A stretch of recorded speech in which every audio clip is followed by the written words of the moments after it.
Alright guys, welcome back to the channel. Today we're going to talk about how you can put more bass in the boat in the summer with my top 3 baits. I got a new intro, so let's roll it. I'll see you in a minute. That's a big fish.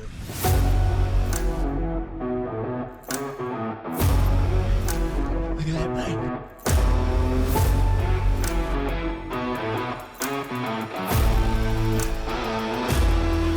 Alright guys, so we're going to talk about how we can put more fish in the boat in the summer heat. Right now in Oklahoma it is like 100 degrees on every day for like the past month or so. And I've kind of narrowed myself down to 3 poles and 3 techniques specifically for these summer bass. Alright guys, so starting off, my top 3 baits for summer bass is going to be the frog. This is going to be a time specific technique. You're going to have to hit this early morning or early evening. Now depending on the lake, it's going to depend on morning or evening's better, but for the most part you want to fish a frog early morning, late evening. Now you want to fish this in vegetation like grass, lily pads, hydrilla. You want to fish in places like that. It'll work in trees and stuff, but this is going to help you out mostly in vegetation. And then you need braid. Braid is key. I use 65-pound braid, and that's because grass, you need it in the grass to be able to pull that fish out of there. I mean, you get on a big one and you got fluorocarbon or something in the grass and you're trying to pull it out, your line's gonna break. You need 65-pound braid.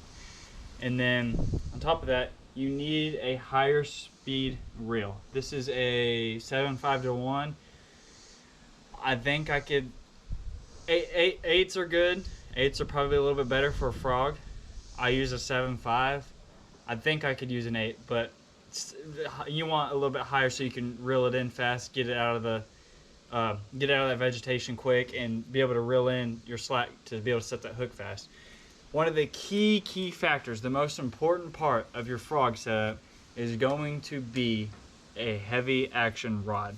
Now, on top of that, you want a longer rod. So this is a 7.4 heavy action fast tip, or no, heavy power. Wait, no, heavy power rod, not action. My bad. Heavy power rod, fast action tip. Now this rod is perfect for frog.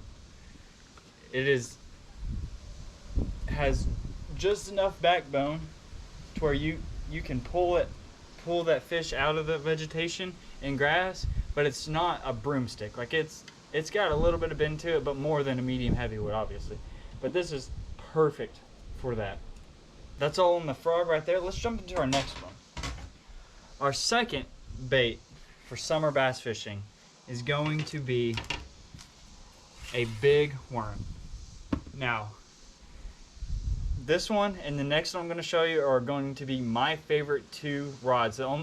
Just about the only 2 rods I ever have in my hand in the summer, unless it's morning or evening with the frog. I'll try that every once in a while. But you need a big worm. Let's talk about this worm here. Alright, so I have this paired with a 6/0 hook. 6/0 is plenty. You know, there's big, like, oversized worm hooks that are 11/0. I think they're too big. I have found that the 6/0 with a 10-inch worm is pretty good. I mean, yeah, there's gonna be times where they grab right here and they pull it off, but it's happened a lot less than I thought it was going to happen. So I stay with that 6/0. This is either a 3/16 or 1/4 ounce weight, one of the two. I don't go too heavy on them. I think it works perfectly fine with the 1/4 ounce weight.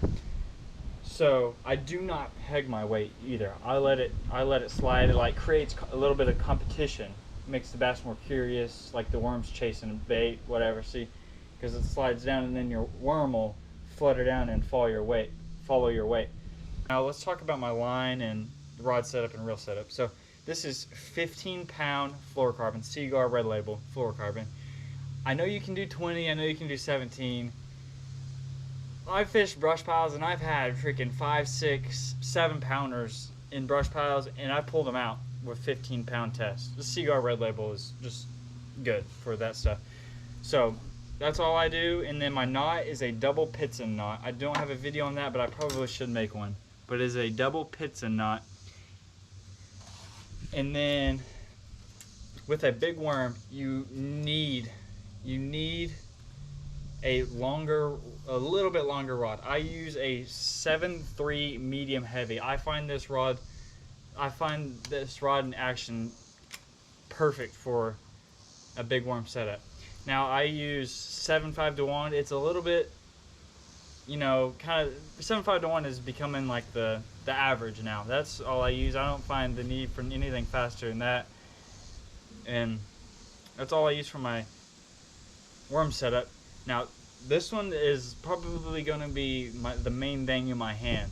Now if I don't have this in my hand, the next thing I'm about to talk about is going to be what's in my hand. So moving on to the next technique I'm going to talk about is going to be none other than the drop shot. I used to hate the drop shot. Dude, I couldn't figure out how to fish it for the life of me.